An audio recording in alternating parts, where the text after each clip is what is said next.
Circle Back Podcast, the show where two great friends get together and just talk about games. I'm Dan LaMarca, and as always, I'm joined by Dan Dufrenoy. Hello, everybody. And, Dan, let's kick it off like we always do, man. What have we been playing? All right, well, I know you have a lot more games to talk about than I did. Yeah, I'm going to preface, before we even really get into it, there is a lot to talk about with a lot of different games. Yeah. So we're going to mainly focus on that today. This is going to be the bulk of our episode. But, yeah, a lot of new games. I was away for a week, and I apparently missed like 85 amazing games. That Amazing, we'll see, but, you know. But I did get, before I left, though, I did get PlayStation Plus. Uh-huh. And since it's March, the two free games, well, I'll talk about the first one first. I want to really dive into the second one I'm going to talk about. But the first one, they had the Ratchet & Clank remaster.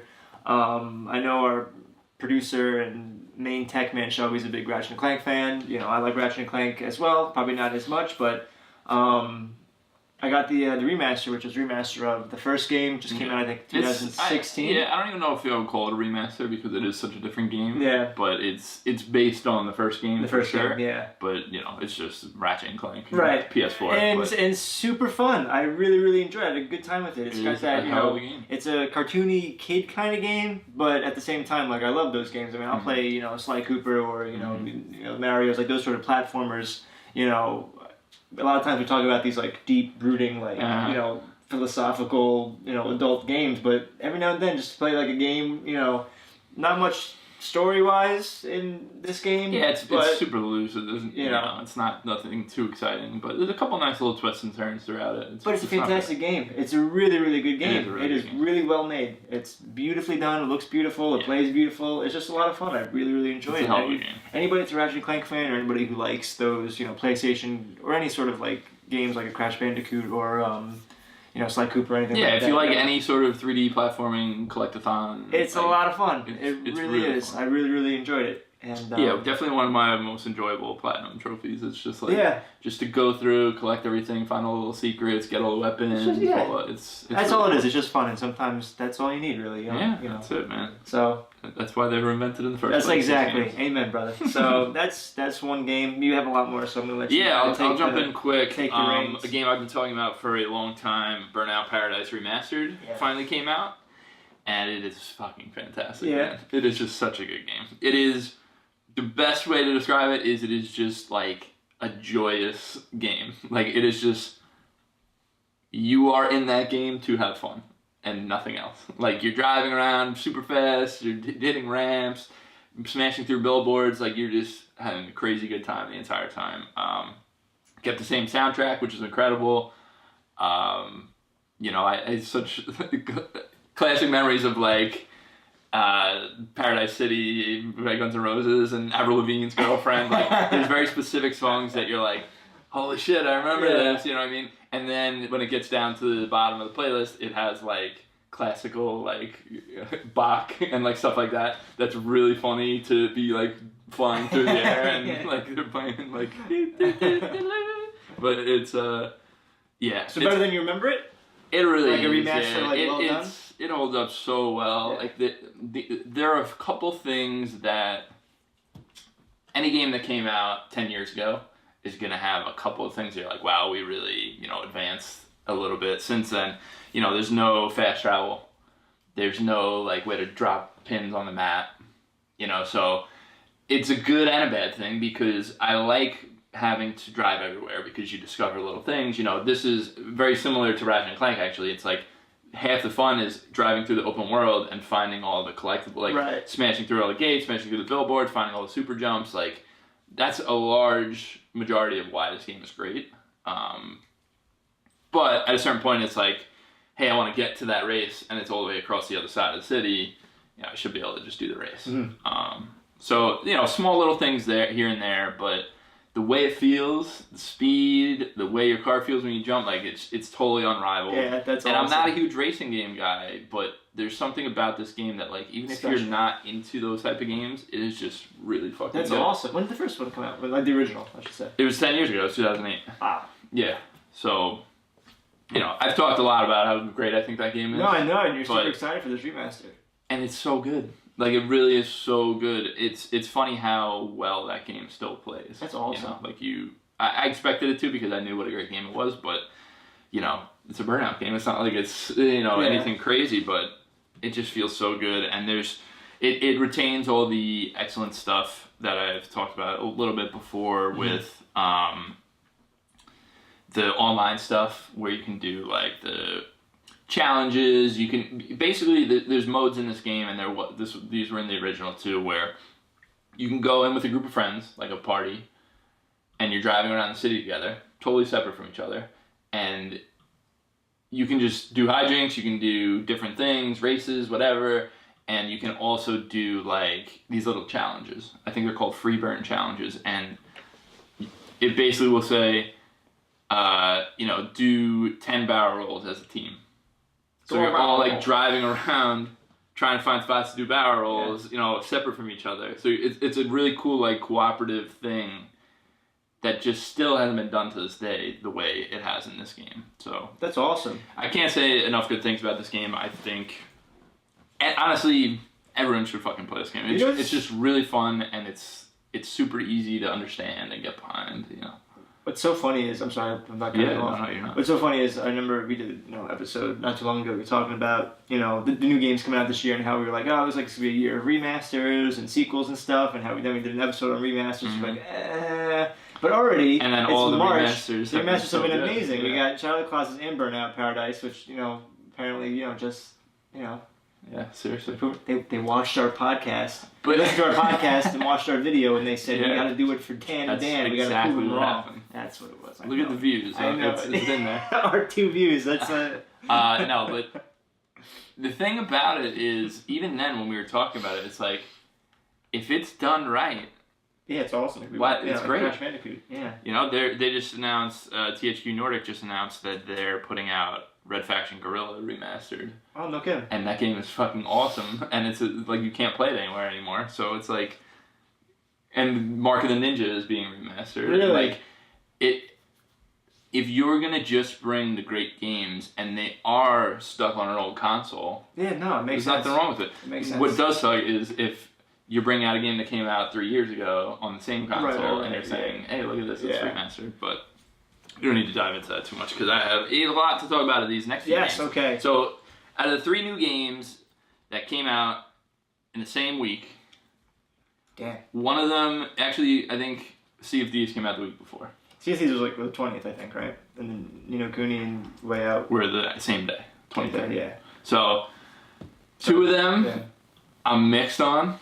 And one of them is just an amazing game. And the amazing game is Ni no Kuni 2, Revenant Kingdom. Happy. It is. So me, Dan, and Shelby are all humongous fans. The first game was so good. Of Ni no Kuni, Wrath of the White Witch. But Revenant Kingdom is super ambitious still. Like, they didn't just stick with what they had and go for it. They really went above and beyond what they had to do. They added in a bunch of new game modes. One in particular that doesn't work for me at all, that I don't like, but just the fact that they're adding in all this stuff. So in the original, the main combat system was you would fight these guys in the wild and you would try to capture them pretty much and make them part of your team, right? So they totally scrapped that, and now it's just you have a party, because even in the original it was 3 party members, and then you're familiar. In this one, it's because all your party members have familiars in the first one, right? Right. Yep. Yeah, and in this one, it's just the 3 party members, but you have these things called Higgledies. Okay. And the Higgledies are literally, they look like a Pikmin, like a ghost Pikmin. Like when the Pikmin will get stomped and die, and you see their ghost. Like that's exactly what they look like. So they're different elements, just like Pikmin. But what they do is they run around the battlefield. And they'll give you like little buffs here and there, like randomly, like alright, you are now like resistant to magic attacks. That's awesome. They'll like throw little spears at the guys. Like they're tiny. That's awesome because Drippy in the first game didn't do anything. He did. He just stood there and just went. But basically, so they do that in the moment to moment, but they also prepare like big attacks. Okay. So you'll see them like throwing little spears, doing a couple points of damage, like nothing crazy. And then they'll like stand in a circle and be like bouncing around, like, come get me, come get me. And you walk over and hit X, and they will, depending on the type, like they all have unique attacks. And so one guy, the first Higgledy you get, brings out, like they form together, bring out a big cannon, and they shoot at like your enemies, and it'll do like a big damage. Like it's a good attack. So it's like these higgledies kind of substitute in for the familiars, but the cool thing is you're fighting in real time with your sword, slashing, doing like very basic combos. You're dodging almost like Dark Souls-y, like invincibility frames. Like you can dodge through attacks. But then you also like have to keep your eye out for these higgledies because it's like, oh shit, my guys are ready. They're gonna do a big attack. Get over there, hit X, get back to fighting, and then they'll do it in the meantime. So it's a really cool system, and all the while your other 2 party members are fighting as well in real time. And not to mention your character himself, Evan, gets magical attacks of his own. So like you have a fireball, you have like some slash attack that's going to do damage to a bunch of different people. So initially when I'd seen this game being played, I was a little bit nervous because like I really liked the combat system of the first game. But what they did for this one is really smart, and I think I like it even more than the first one as far as the combat goes because it has so much depth. Okay. It has so much going on in that specific mode where you're just walking. Because it's the same as the first one where you're walking around the overworld and you're like these little cheapy versions and you'll see the guys. You know what I mean? Remember this in the overworld? And then you'll run into them and it'll go into the combat. Yeah. And then you'll fight. And then it also has combat where if you're in a level, just like the first one, you'll see the guys, they're the same size as you, they're coming after you, or, whatever.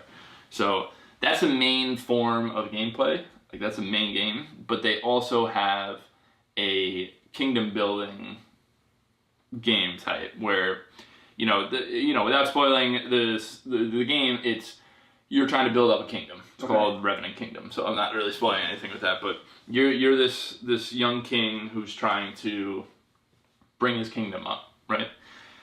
So what you do is it's like a top-down like city builder kind of, but it's super basic. It's not anything crazy, but it's really fun, honestly. It could be because there are like plots of land, and you basically build certain buildings on each plot of land. So one of them might say, you can build an armory here. You can build a, weaponsmith here. You can build a higgledy, helper here. And they all do specific things for you in your minute-to-minute combat. So if you have an armory, you can actually go, you're in your top-down view, you build your armory. You can walk over and use the armory and buy weapons from your own armory. Okay. Yeah. The higgledy thing, this thing's called a higglery, which is really good. You go into it, and it's like you can make new higgledies, or you can nurture your existing higgledies and level them up. So it's like it has a lot of depth to it, but it also, the cool thing about it is you're recruiting people by doing side quests. Okay. So you're recruiting them to your kingdom. So in each town, you'll see a person that's like, oh, I need help with something. There were side quests in the first game, very similar, like little errands to run. And when you complete them for certain people, they will join your kingdom. And what that means is each citizen of your kingdom has unique personality traits and abilities. So like one guy might be like, hey, I'm working to be, an armor smith. So you put him in, the armor smith building, and all of a sudden, it's way better. And your guy, really cool. Yeah, it's really cool. And I'm not doing it justice by talking about it here, but I'm just trying to give you a baseline of it because it's really interesting to see that kind of system be translated into the actual game.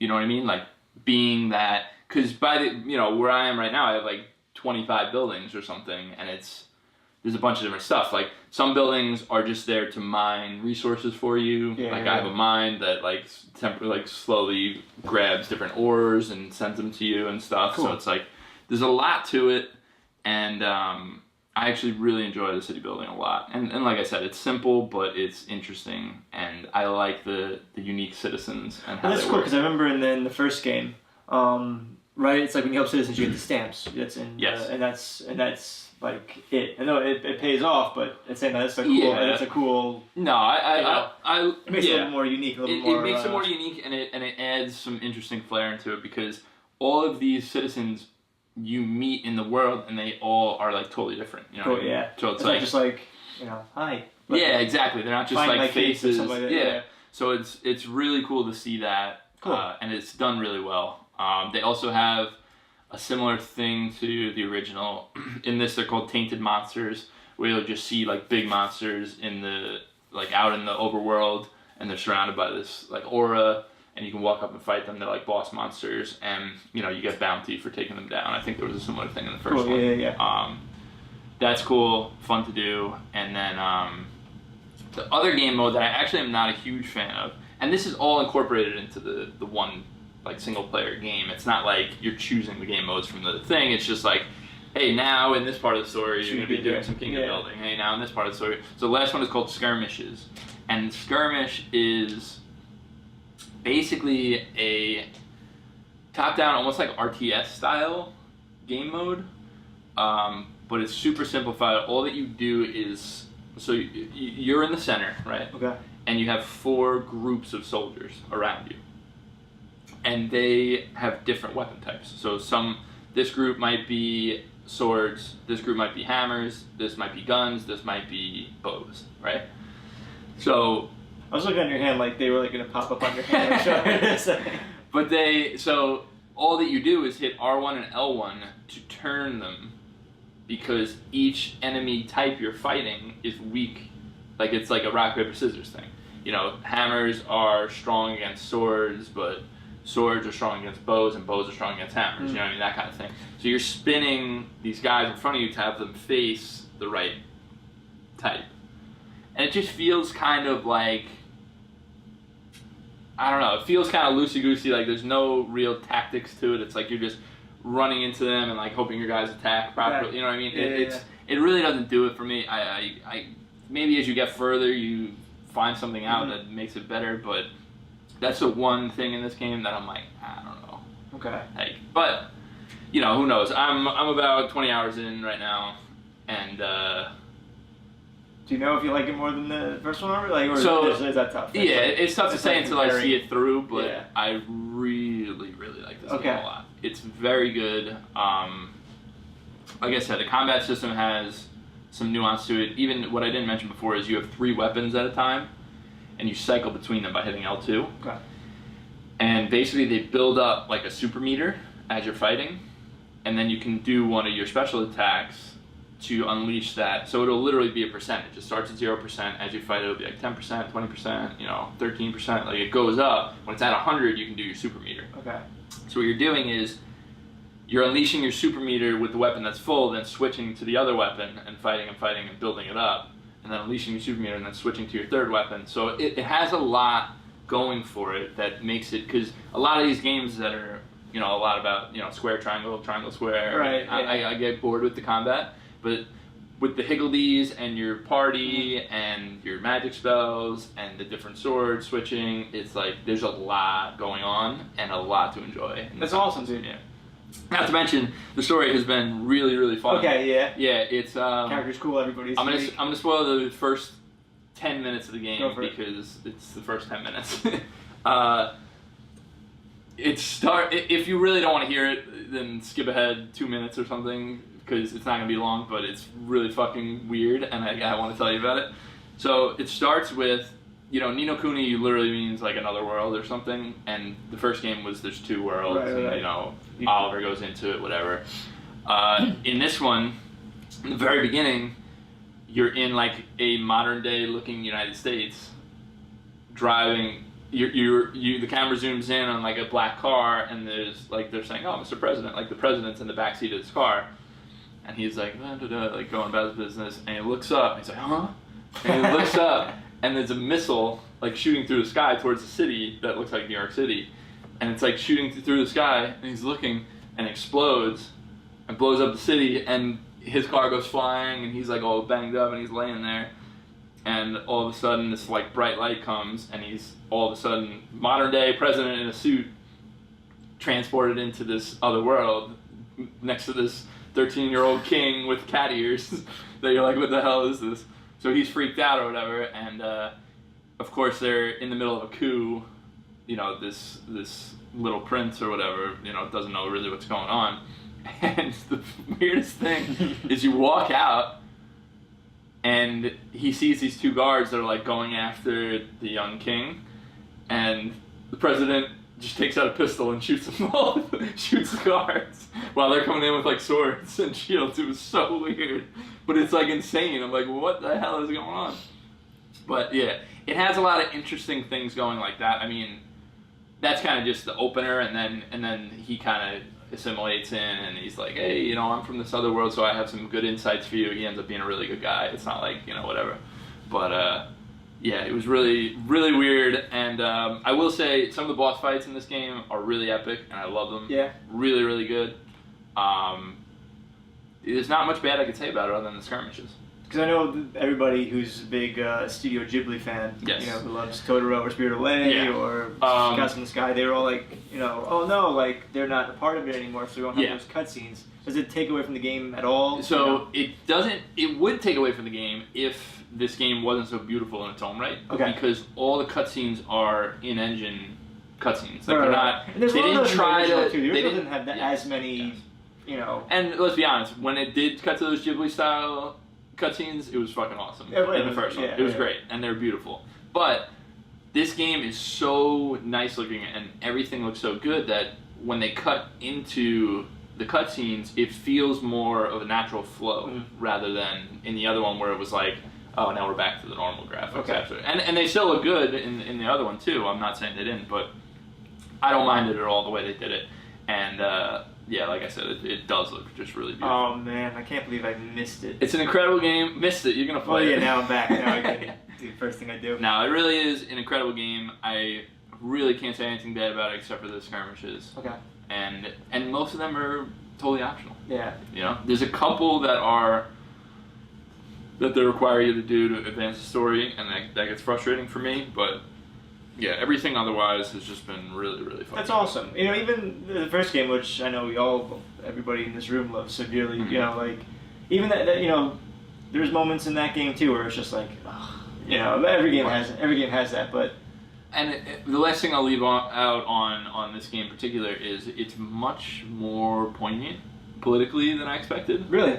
Like, actually has some things to say, and it's pretty cool. That's awesome. Yeah, like because like basically every kingdom you go to is like fucked up in a certain way, and they're all kind of relatable, and they all have a takeaway when that it still has that childish, you know. Like, you know, we can do anything if we try, kind of, you know, that's kind of how it goes. But it really is interesting when you get through some of the kingdoms. I'd like to talk to you more about that after you play a little bit. Cool. But yeah, can't say enough good about Ni no Kuni 2. That makes me very, very excited. Yeah, I love it. Very Absolutely excited. love it. Let's jump to... I'll talk about one more game real quick, and then I want to hear your other game. Yeah, let me do one more here.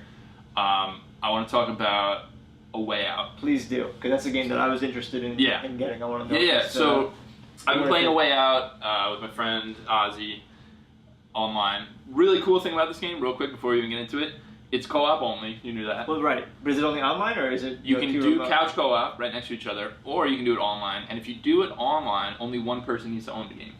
Oh, that's awesome. Really cool. Yeah. The other person downloads the demo. Like, they intended to do this, as in, like, an exploit. That's like, awesome. They meant to, like, they said it on purpose. Hey, your friend downloads the demo, he hits ready or whatever, and then you send him an invite, and he can accept it. That's awesome. Yeah, it's really cool. So I really, really like that, and that's kind of what I like about this game, is the co-op aspects of it.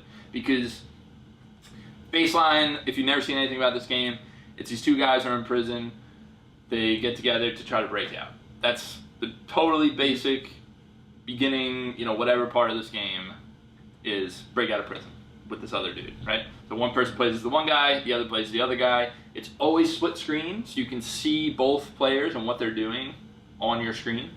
So you see what your partner's doing because you can literally look at what he's seeing. Okay. So the good things, I want to talk about the good things. Good things are all the co-op experiences feel really cool.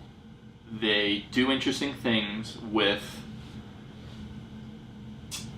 It feels like... I know you won't get this one, but some people will out there. When there was a Call of Duty mission, I think in Modern Warfare 1 or 2, where you were in a ghillie suit or whatever, and you had to go through, and you were with an AI partner, but he would be like, all right, there's 2 guards ahead. We got to shoot him at the same time in order to get by, otherwise one's going to see. Okay. So it's like, all right, 3, 2, 1, shoot. And it's like, it just feels really cool to execute with another person. Yeah. And you're doing that now with an actual person. And that shit is really cool.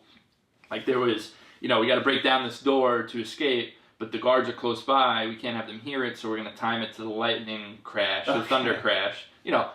Super tropey. This whole game is trope after trope.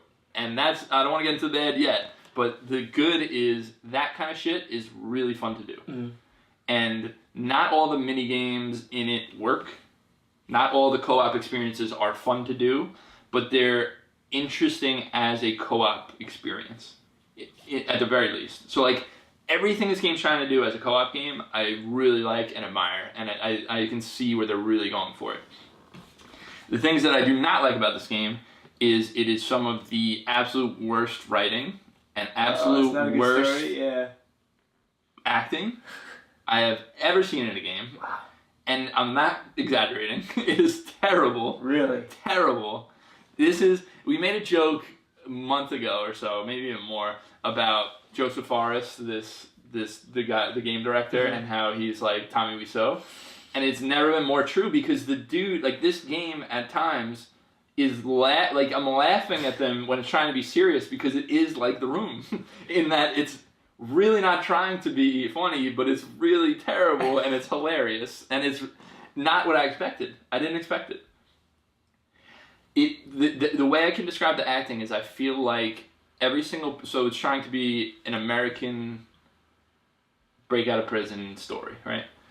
And I don't think a single person that is acting in this game is an English speaker first. And it shows. And they're not good actors, because the main guy is supposed to be an Italian-American, and he sounds like he's like Swedish or French or something. Like, it's seriously bad, like really bad. And the story itself, man, like, I cannot tell you how much it is trope. It's like, everything they're doing is telegraphed to the utmost degree. Like, how they break out of prison. Like, everything they do. The escape scene, now we're on some rapids, and guess what? At the end of the rapids, there's going to be a waterfall. You know what I mean? Like, it's... Whoa! Yeah. But everything is like that, and because it's trying to be so self-serious, it just doesn't work. Silly. It just gets like, silly. If they were trying to make a game that was silly and fun, they could have done a really good job. But they were trying to make a serious, like... And the dude, Joseph Fares, the famous thing he was talking about at the VGAs, or I think they were called the Game Awards now, but he was trying to say, like, this game is going to push storytelling further than it's ever gone before, and he's dead serious. And I'm like, my dude, like, I thought you might have been able to do it, but then I played your game and you were not even close to doing it. No bueno. And it makes me, like, go like this. Please, thank you, God, that there was no spoken lines in Brothers, because Brothers is such an amazing game. There you go. And it was a beautiful story, and there was no spoken dialogue, and nothing where he could ruin it. Frustrating is that because Brothers is such a good game and one of my all-time favorites. But now we know why it's great. If he tried to write a story with actual dialogue and characters, it would have been terrible. No good. Because this is bad. Like, and I mean bad. I'm not saying like it's schlocky, all right, whatever. Like, the story is bad. Wow. Now I hear, to be fair, I'm 2/3 of the way through it. About. How many hours would you say? I've played 4 to 5 hours maybe. Okay. And I think there's a good chunk left. So I'm gonna guess this is probably between 6 and 9 hours. I'm guessing. Okay. I heard the final third is actually very good and tense. So may redeem itself in a certain aspect, but you can't redeem yourself after past a certain point. But it's not even about that. It's about, even if it does redeem itself, I might say, wow, it's worth seeing to the end because I really enjoyed the ending. But that's not going to take away from the fact that it has been terrible so far.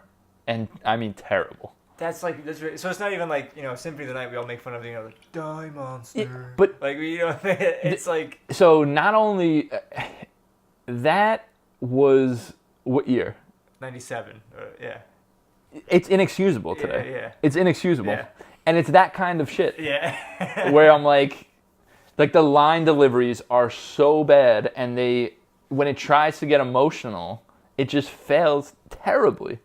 And you can't get emotional, and you're laughing. It's like, and there's, I'm not saying there's no enjoyment to be had out of this game. I'm enjoying it very much, actually. And some of these scenes are awesome, like as action scenes. Like the co-op experience, when like you're breaking off one way, he's breaking the other way, we're trying to catch this dude, and we're running through all these different, Uncharted like jumping over stuff, grabbing onto the ledge, like really cool action scenes like that. And I will say, the camera work is super, like, I think a lot of games are going to borrow from this game in its camera work, because it does a lot of very cinematic, like pans up, like a lot of like what good action movies do, like what True Detective Season 1, that one episode that everyone talks about, where the camera is like slow panning, and it's like it does a lot of cool shit like that.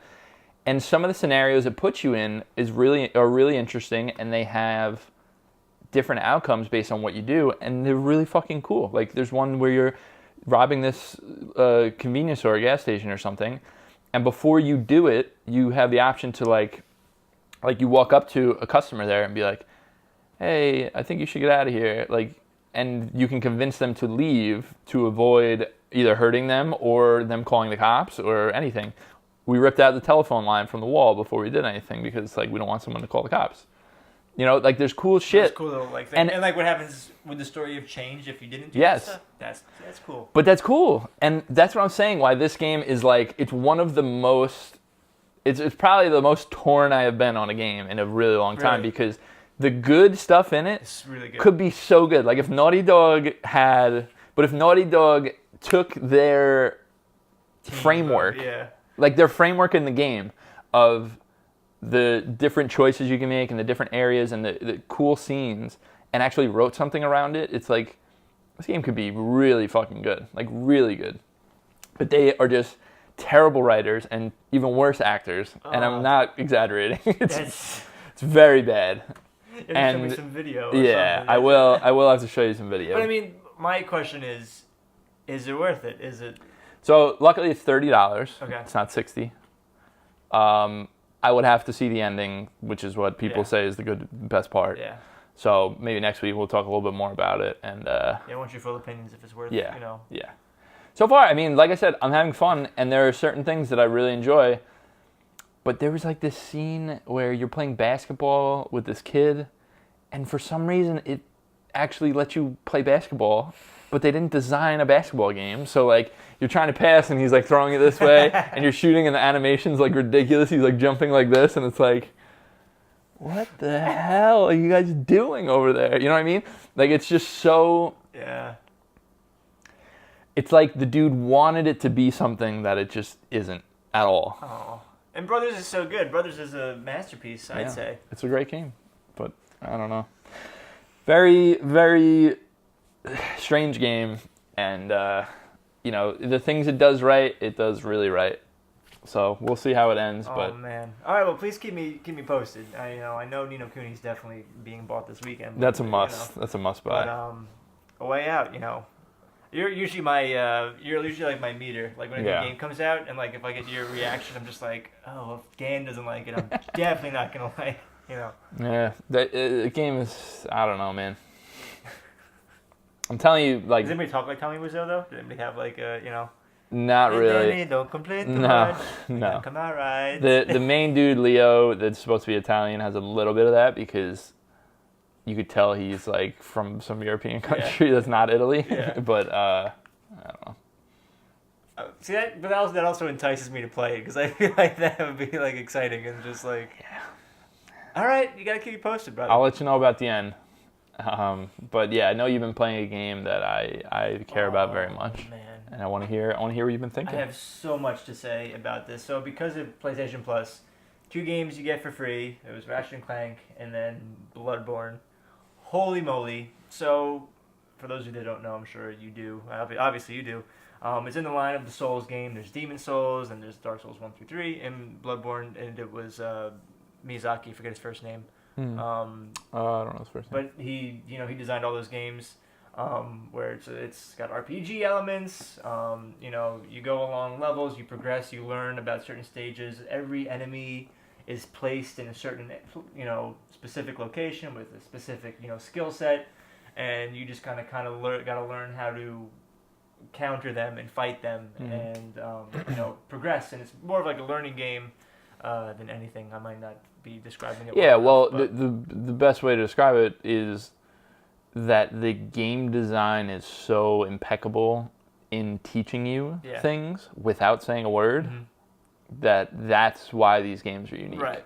Because they're frustrating until you understand it, and then you're like, this is never an issue again. Exactly. And that's one of the best feelings. Yeah, you die a lot, but every time we'll get more into it, but it was the same thing with like Dark Souls, where you're in an area and you're just walking, along, and out of nowhere there's a guy in the corner who kills you, and you're dead, and you're like, what? Yeah. Damn it.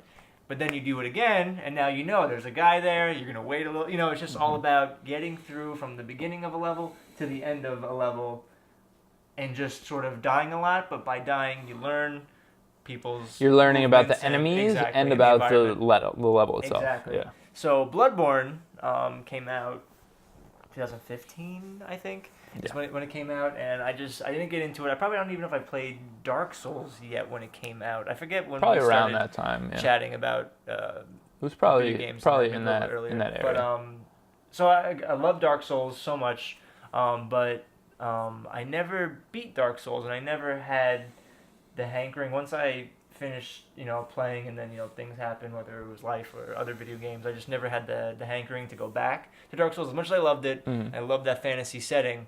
I never was like, oh, okay, I'm gonna go back and finish this. Blood-Borne, on the other hand, I'm hooked. I'm obsessed. I got it the Wednesday I told you I'd get it, and I left for vacation. So I only played for about a week, maybe 5 days or so. Already level 50. Already fought 5 bosses. I'm telling you, I'm obsessed. If you ask anybody in my household, what I've been talking about, they'll mentioning Blood-Borne again. Hey, I gotta go play Blood-Borne. It is so good. It's Dark Souls, but it's set in this Gothic, Victorian era. I don't even know what you consider the society, where it's a lot of cathedrals and a lot of it looks like very Charles Dickens. Yeah. England. But with monsters all over. With monsters all over the place. And it's got that cryptic Dark Souls where you're not really sure what the plot is. You wake up, you're this guy, you're called the Hunter, and you get this blood transfusion, and you're told to seek a pale blood. And that's all you're pretty much given. The story doesn't really, it's meant to be kind of vague, I think. But what makes it so good and why I keep going back is it's so interesting. It's so interesting. Just the enemies, you learn about them. The bosses, you learn about them. Just certain areas, and you're just like, what the hell happened here? I'll give you, one example. One of the most eerie moments in the entire game is you go into Old Yarnum. And the guy's like shooting at you. There's some guy on a roof. I haven't. He's got like a Gatling gun, right? He's like shooting at you. And I've actually gotten up to him and like tried to talk to him, and he killed me. But anyway, you tried to talk to him. I tried to talk to him and say, "Hey, bro, what's going on?" But before you fight this monster called the Blood-Starved Beast, you go into like this big cathedral, and you fight a bunch of enemies, and it's like a church. And there's this huge, like, monster just hanging from the rafters. And he's dead, but he's just, like, hanging there. And, like, I just stood there for, like, 10 minutes being like, this is, like, the eeriest, like, creepiest thing. Like, it reminded me of, remember Silence of the Lambs? When, like, the guys, like, just, like, it just reminded me of that. And I was so, like, freaked out by that. I was just like, oh, this is so weird. Yeah. But this game has those moments where it's so grotesque. And so the whole society and everything is just, like, falling apart, but yet it's so beautiful in a way, like the scenery and just, you meet certain people and they're weird and you're weird and just, I love it. I don't even know what else to say, but I like to say welcome, Dan. I love it. I'm thoroughly obsessed with this game. And Good. I felt the way with Dark Souls, but this, like, even more so, where I'm just like, I want to get more into it. What I love too is, like, you can go to, like, certain houses and, like, save people or talk to people. And, like, have you been sending them somewhere yet, or no? I did. I sent them to. I sent them. Spoilers. I'm gonna spoil. Oh, it's not. My favorite character in the entire game is the chapel dweller, because he's such a nice guy. You walk into this chapel after you fight this one boss named Father Gascoigne, and you go into this chapel, and there's this guy, he's on the floor, he's got this red robe, he's blind, he's all gray looking, he's got these long fingernails, and like he's just like, if you know of anybody, send him here. And you're just like, what's this guy's deal? But the more you send people, this guy's like the sweetest like person in the entire world. He just goes on, he's like, I've never been any help to anybody, all I want to do is help people, all I do is want to keep them safe. He goes, thank you for all your help, like, it's not because, you're a hunter, it's because you're just a great person. Can we be friends after this? I'm telling you, this guy's my favorite character. Have you gone back and seen the people I have. I saved, there's the elderly woman, there's the skeptical man, who apparently, if you I looked it up, if you send him, he goes the opposite of wherever you send him. So I said, go to Yusefka's clinic, and he came to the nun and Ariana. And I saved them all, and they're all doing fine, but I hear that things can go a little. You're ruining it for yourself, and that bothers me. But I run into this guy called the beggar in the Forbidden Woods, and he wanted a place to stay, and I found out that I probably shouldn't have looked it up, but I found that if you send him to the chapel, he will one by one kill everybody that's in there. Damn it! I wish you didn't look it up. That was such a heartbreaking moment for me. Is that what you did? Yeah. Because I was like, I want to get everyone there. Yeah, and he just killed everybody. Kills them. Oh my god! You go back there, there's just like items on the ground. There's no people because they're dead. That's what they had dropped. That would have like broken my heart. That would have broken my heart. But that's what it is. It's those moments, just those sort of like, the bosses are all good, the enemies placement is all good, but just like the way that there's storytelling with just environments. Like I said, there's areas where you go to, and the first thing is like, what the hell happened here? And just like, let your imagination run wild. Yeah, you're coming up on a real turn that the game takes. A good one or a bad one? A great one. But it becomes much more like surrealist. Okay. Like we said like existential horror, Yeah. And you'll know the turn when it happens. Because already right now I'm like in this area, it's called the Forbidden Forest or Forbidden Woods or Forbidden Woods is Zelda. Something like that.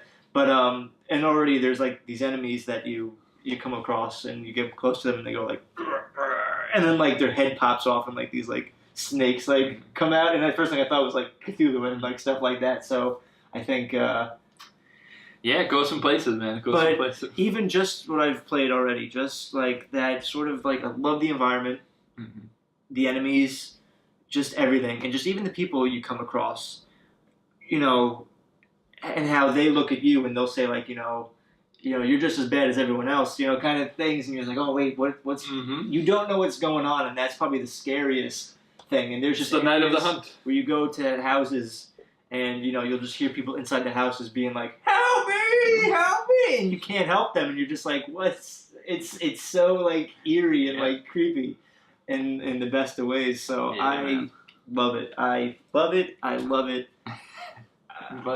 I really, awesome. It just keeps me to check in with you next week. Yeah, man, see what you've gotten to. Definitely. Last game that I played is Sea of Thieves. Okay. So, Sea of Thieves. Before this game came out, a lot of people got their hands on the beta. We're sailing around, having fun with their friends, like whatever.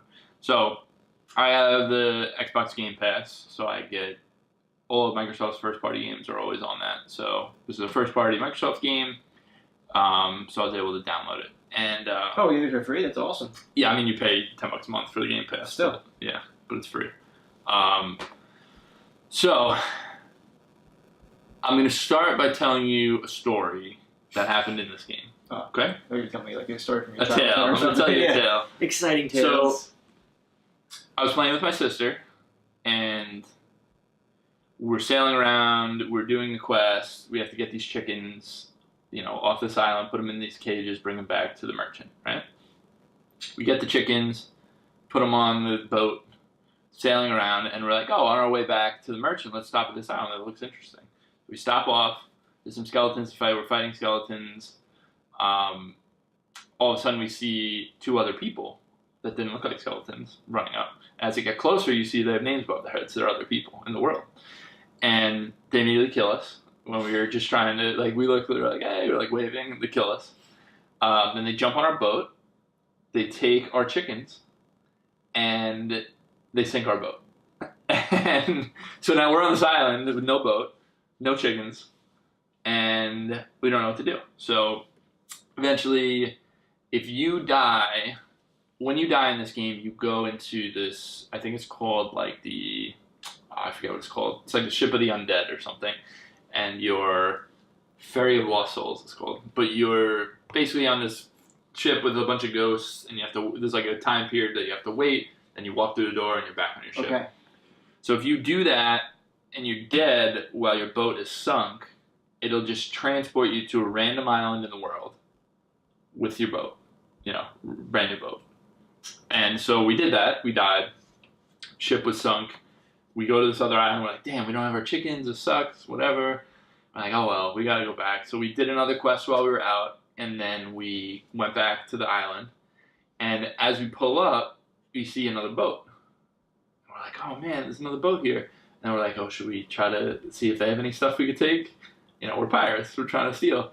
So we go on their boat. They don't really have anything to take. We go back.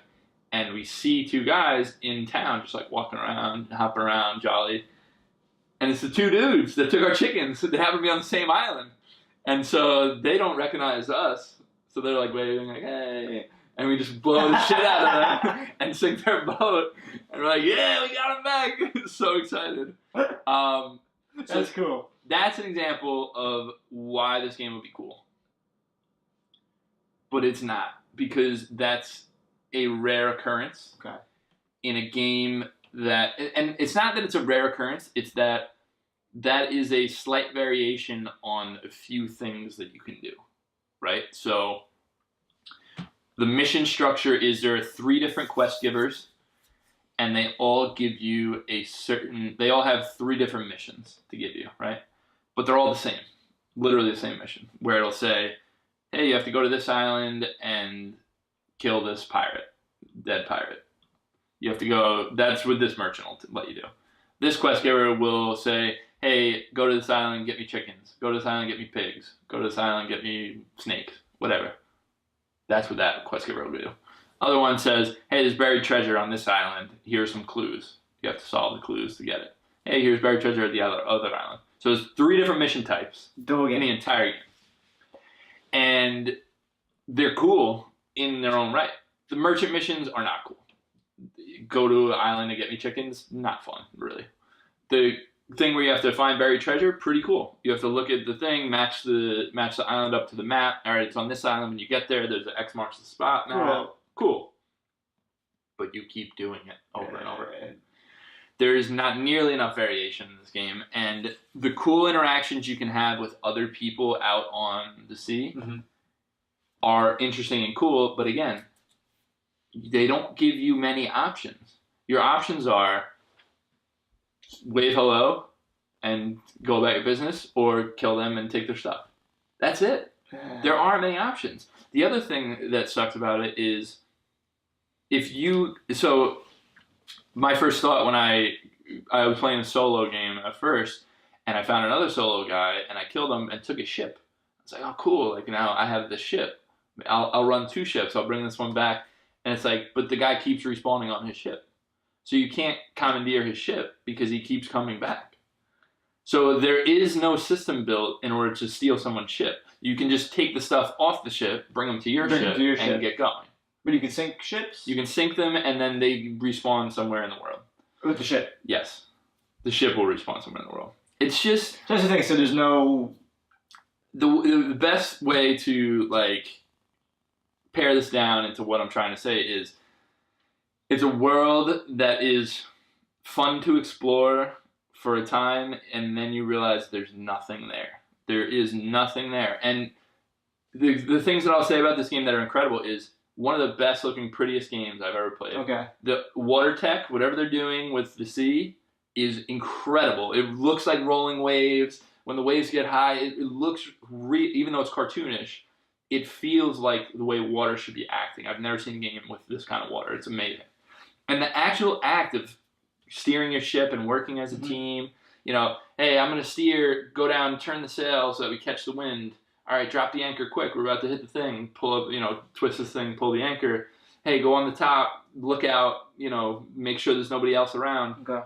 Fucking awesome. Like, I love that. but there's nothing to do. And I see a lot of people saying that there should be some sort of progression system because a big problem with the game is you get gold from these quests, and the things that you spend them on are cosmetic items for your character, for your ship. And that's it. There's nothing, there's no progression, there's nothing. So I am not in the camp that says you need a progression system in your game. I think a game that's fun in and of itself is a fun game. Mm-hmm. You know, I'm not that guy that's like, we should have loot, rarity with this and that. It's like, this isn't that type of game. And it shouldn't be. It shouldn't be trying to be that type of game. But if you're going to say we're a game that's about fun hijinks with friends and, you know, interesting mysteries on these islands, then make those available. Give the people the tools to do crazy shit instead of just, here are my 2 options of what I can do. And then, yeah, they were fun the first time. Absolutely. Really interesting to see the Kraken for the first time. Oh, that's pretty cool. It's the only thing. That's the only thing. It's the only thing. But you know what I'm saying? Like, this game needs to be full of that. Stuff like that, yeah. Full of that in order to be a fun game. Yeah.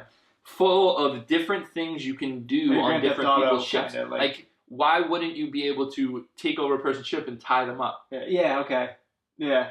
Like, there is nothing that you can do other than sink someone's ship or don't do anything. Those are your options. That's it. That sucks. And that's why, like, I look at this game and I'm like, you have something here that's really interesting. You have the fun. You have the fun of, you go downstairs, grab some mead, you drink, you get drunk, you get topsy-turvy, you start puking. It's funny. Like, it has the good slapstick stuff. Yeah. It has different music items. So if you get a group of 4 people together, you can, and you all play music, it syncs up together and you're playing in like harmony. And it's like, that's awesome. But there's nothing there. It's like, it's just so barren, and it just, I just wish that they gave you some more options. That because, sucks. yeah. But you look at this kind of game and you're like, if they take feedback in a year, this could be a great game. Mm-hmm. But it's like, that doesn't. So you're saying is you don't think the game is ready? Like, they had a cool concept, but they just never went with it. But I don't know if it's not ready. I just don't know if they knew what to do with it. Yeah. You know what I mean? Like, maybe they were like, this is our game. Like, I don't know. You know, it seems like they don't know what they should be implementing. And guess what? People like me that give feedback are the reason that they're going to make this into a great game. So I see why they would do it, but maybe they should have put it into early access or something and then figured it out instead of releasing a $60 game that is barren. Yeah. You know, and it's frustrating because it is so polished in so many ways with the looks of it, and the different things you can do on the ship are really interesting. Like, there's a lot to like about it, but it just doesn't have any legs at all. You know, after I played it for 3 hours, and I'm bored. Yeah, you should be bored. You spent $60 on it. Well, I have a Game Pass, but still, yeah. If I spent $60 on it, I'd be very upset. But yeah, it's tough because you want to like this game so much because it does so much right and it does so much new. Okay. And that's admirable, but I just don't. There's nothing to keep you going back. Yeah, I wish there was more. That sucks. Yeah, it sucks. But it is what it is. Like I said, I think this could be a great game in a year's time. You know, much like No Man's Sky. Yeah, No Man's Sky got better. Got so much better. Because they were kind of aimless. They said, we had this really cool idea and we're not sure exactly what to do. And then they realized what people wanted because they put it out. Yeah. So I think that's where early access is a valuable item. Mm-hmm. It's a valuable system, and it's not being utilized by these big games, you know, and that is a shame. It really should be. It's interesting that you mentioned No Man's Sky, though, because that was like the same sort of like thing when it came out. It was like this is a really cool concept. Yeah. You know, you're a space ranger pretty much going to all these places, but there was nothing. There's nothing to do. There's nothing to do. Exactly. Very similar in my opinion, but all right, that is it for our games. We have one more little thing to get to. I know you haven't played a ton of Metal Gear Solid 2, but you played a little bit, and I want to touch in on Metal Gear Corner with Dan. Metal Gear Corner, Metal Gear Solid 2, Sons of Liberty. I forget where we left off, but Solid Snake is dead. You find out that he's the head of this terrorist organization on this facility called Big Shell. they have hostages. They have the president kidnapped. They're gonna take over the world. You play this guy named Raiden, and like I said, I didn't play much. Not much happened, but I did meet a few interesting characters, some enemies, if you will. So you're playing as Raiden, and you're going along, and you're on Big Shell. You find a gun. It's really, you're kind of getting the layout of the area. You learn some special like moves, like being able to like walk on rafters and like flip and walk along those. Do that weird thing where like you're by a window and you can like flip yourself. You learn some combat. In this game, you're able to when you knock out an enemy. It's actually a really cool like thing. If you knock out an enemy, you can kind of like drag them somewhere and hide them so that no one else can, if another enemy sees that one of their allies is on the ground, they'll call backup. So these are really, really cool concepts. So that's pretty much, so I did a lot of that, learning new combat and stuff. So I got into this area where you walk into this room, right? And it reminds me a lot of when in the first game where Solid Snake runs into Cyborg Ninja and there's all the dead bodies on the ground. So Raiden walks into this area. It's a bunch of bodies like on the ground, a big hallway, a bunch of dead bodies, blood all over them. And you're just like, what the hell's going on? What's happening? You run into this guy who's like vanishing and like going close to people and then like sucking their blood and then like going back and vanishing. You find out this guy's name is Vamp, and he's from Romania, and he's a part of this organization called Dead Shell, and they really want to get rid of... Dead Cell? Or Dead Shell? Dead Shell, I believe, because they want to get rid of Big Shell. So you run into him, you got your gun, and you're no match for him, and he's just decimating everybody. And legit, he comes close to you, and you can see he's got fangs, he's got, the widow's peak and everything, he's got, like, the red eyes, and I think he's a vampire. I'm pretty sure he's a vampire. He has to be. His name's Vamp. All signs point to yes. And he's sucking people's blood. So in the meantime, you're like, hey, hold up, like, what are you doing? You gotta stop this. And like he's like, oh, I'm going to get you, kind of thing. And this one soldier pops in and tries to shoot him. And Vamp goes up to him, to this soldier, and he holds him up against the wall, and he's about to like rip his neck out. And then he smells him. And he goes, it can't be. And he goes, I'll be right there. I have to tell you something in person. And he drops him. And Vamp runs away. So we just met Vamp. And we just ran into this soldier who apparently smells like someone Vamp knows or whatever. So Raiden goes over to this soldier. It's like, what's going on? Who was that? What's happening? So he takes off his mask. And he goes, my name is Iroquois Blitzkin. Like, he talks like that. And you're like, wait a second. First off, he looks like Solid Snake. Second off, he talks like Solid Snake. Third off, his last name is Plitskin, and if you're a John Carpenter fan, you know that in Escape to New York, the guy's name is Snake Plissken, who Solid Snake was named after. So you're like, wait a second. So is this Solid Snake? Like, this has to be like Snake, and he just kind of goes on, and he talks to Raiden, and Kojima has his. This is kind of like a poignant thing because they were talking about him and this guy Iroquois Plitskin are chatting, and they're talking about Plissken's like war is like stupid and like we all just like have guns and we're just doing all these like terrible things, like really what's the point? This is all just like futile. And Raiden's like, no, like I did a lot of VR missions and like these are like good things and I'm learning it's like simulated combat. And then Plissken's like, wait a second. You're just brainwashed. Like, you don't know what the hell's going on. You're just a rookie. Like, this is all some convoluted plan by the government. They're just, using us to get their way. So, like, it was like a poignant sort of, anti-war, anti-violence message. But the whole time you're like, wait a second. So Solid Snake is dead, but obviously, like, he's not. This is definitely Snake. Or it has to be. Maybe it's not. Maybe Kojima's going to throw a 180 in there. We'll see. So I met him. I have him on the codec now. And I left the area, and I went out to Big Shell on the outside, and run into another member of Dead Shell called Fortune. And she's this big, strong woman, blonde hair, and she has like electricity that comes from this gun. I think it's a gun, not her hands. I don't know. I thought hands. I thought she was like Magneto, but from this gun, and all these guys are trying to like fight her, and they can't. She's just too powerful, and she has this big gun. and she starts shooting them, and you feel bad for her because the entire time she's talking about how, like, you know, I've just been waiting for the one very much like Sniper Wolf, where she's like, I've been waiting for, you know, no one can kill me. I've been waiting for the one person to be able to take me out, and I can't find this person. So you already got the sense. It's interesting, too, even with Sniper Wolf. You got this sense, okay, they're the bad guys, but at the same time, like, they're kind of these lost, complex characters, and you're like, oh, like, you actually, like, wait a second, what do they want? What are they getting out of this? You know, are they... A lot of that, you know, in the past 2 games, just like, who's the right, who's the wrong, you know, everybody's just kind of lost in a way. And again, I haven't played much. I just got, so she's there, you meet her, and you have to stop her. That's the plan. She meets up with Vamp, and you're like, okay, so they're part of the same thing. They're part of the same group. You kind of get a little bit of backstory on Dead Shell. There was 4 members, I believe, of Dead Shell, including Fortune and Vamp.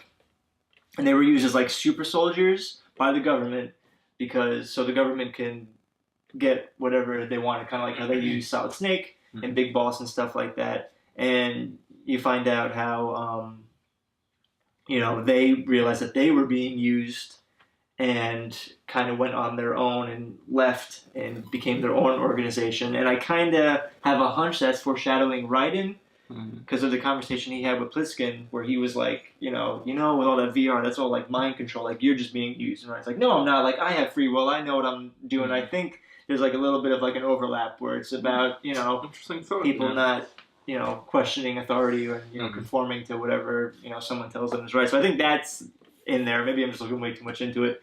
But you find out that on Big Shell, the whole area has like bombs like strapped to it. So I got to go find this guy and figure out how to, you know, deactivate these bombs. And that's where I'm left off. Like I said, It wasn't much. I didn't get a lot of chance to play before I left, but I got, you know, to meet some interesting characters, especially that Vamp. The fact he's a freaking vampire. Yeah, you'll see more Vamp, and it gets interesting. Yeah. So that's, you know, that's my playthrough. And I bet that's freaking Solid Snake. It has to be. David Hayter does the voice, so we shall see. Maybe not. I don't know. All right, then. All right. Well, thank you for that. Thank you. Much appreciated. And I think that's going to do it for our episode today. Yeah, thank you for thank you all for watching. Thank you, Shelby, as always. Shelby's the man. And we'll see you next week, Monday, 9 a.m.